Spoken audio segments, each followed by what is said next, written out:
Lions and Giants, Jack Campbell, linebacker they drafted in first round, and Jameer Gibbs. Those guys looking really nice so far. Jack Campbell made some really nice plays on defense, and Jameer Gibbs, although had limited amount of carries, did make some noise.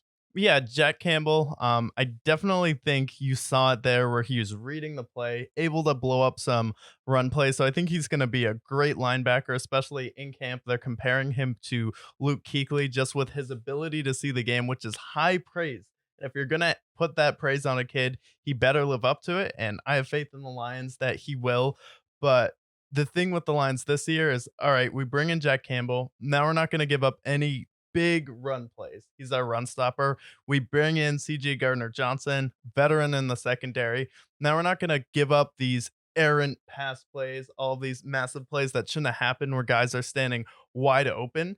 So now you're at the point where your defense becomes a little bit like the Kansas City Chiefs, where you have a really elite inside player, linebacker, and then you also have some elite players in the secondary, and it's bend but don't break. And then Jameer Gibbs, Sam Laporta brought in, infuse some youth when Brock Wright was already great last year. And then you have Amon Ra, the other boys. Lions are going to be incredible next year. Oh, It's crazy. super excited for them. I liked what I saw from Jameer Gibbs, Jack Campbell. I like what they're doing with the front office. Brad Holmes is a fantastic GM. Dan Campbell, we already know the love, but big big takeaways from that game. Jordan Love with the Bengals facing the Packers. Limited action. I think he only had 3 or 4 possessions, but he looked really solid for them. We'll see him build on it, but so far, I think he'll be fine. I think people who are selling their stock, I'll see what we see with them. You know.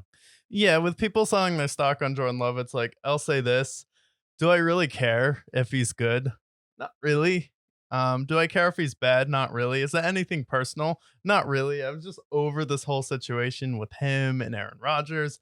The only interesting part of that situation was Aaron Rodgers because it's Green Bay. I don't really care about Green Bay as a place in general. So with Jordan Love, it's like if he's fine, I won't be surprised. If he's bad, I won't be surprised. And if he's really good, I'll be like, okay, now we have something going in Green Bay. So with him, it's like preseason doesn't really matter. I just want to watch him play in the regular season. Yeah, 100%. And then we had the Steelers and Bucks game. George Pickens had an incredible touchdown, super evasive, physical receiver. And then Bucks storyline there, horrible, horrible offensive line. Hasn't changed. I see why Brady retired. Good luck to Rashard White if that's your keeper. If that's going to be your sleeper this year, you're really banking on him being just an absolute workhorse with an offensive line that's probably the worst in the league. Yeah, with Rashard White, it's like, damn, how many short outlet passes is he gonna have to catch? Because like I kind of sold my stock on Mike Evans this year. Nothing personal to Mike Evans. It's just like the Buccaneers themselves can't pass block. You also are infusing Baker Mayfield, hoping he can regain some semblance of his college days towards like early Cleveland when he was pretty good. And then you have Trask, who knows, went to Florida, familiar with them, kind of a hometown pick, but it's like I was flipped on the Buccaneers when we did our season. I'm like, yeah, this may be one of the worst teams in football. The more I think about it, the more I think I'm going to be correct there. I know Buccaneers fans said the mayor of Tampa should ban me, and I really don't care because I'd rather go to Miami. Yeah. And speaking of that, Miami, um, they had Devon Achane. Got Yeah. to see the premiere of him. Maybe he could be their lead bell cow for them. I think he had 7 carries for 36 yards behind a pretty solid offensive line performance. Yeah, if the Dolphins get some semblance of a consistent running game going, they'll be the best offense in the NFL, and it won't even be close. You have two of the most dynamic players on offense in Tyreek Hill and Jalen Waddle, and that's really their thing, is taking it to the house on the slant. And then if you get a consistent running back where you have to go into the box, well, the thing is you can't. So he's going to be able to munch, and you just need a guy who can go in there, be really solid for you day in and day out. So yeah, if he's a home run, look out for Miami. Like, I Oh, know the quarterback's a problem, but who cares? yeah. And then Commanders Browns, we got a Sam Howell sighting, aka the Eric Bieniemy experiment. Looks like it's off to a weird start. Sam Howell, he's kind of like Jordan Love, where I got to see him in the regular season, see how he performs. I'm not going to put too much stock in the preseason, but Just a lot of weird comments coming out of Washington. Is Eric Bieniemy too physical with his receivers? So far, there's reports the team doesn't really like him so far. I don't know. What are your thoughts on the Commanders so far?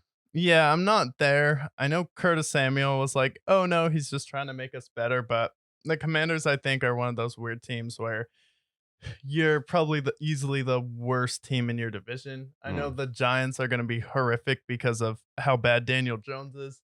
We all know about him. But I just think Sam Howell, I don't think he's going to be good, and I don't think a regular season appearance will change my mind. I think he's just going to be bad. You don't know what you have there, and you're just at the point right now where the franchise is in a transition period. And what I said about them earlier this in the offseason was new ownership, which usually means new GM, new coach, and new offensive coordinator with Bieniemy being a co-head coach and new quarterback.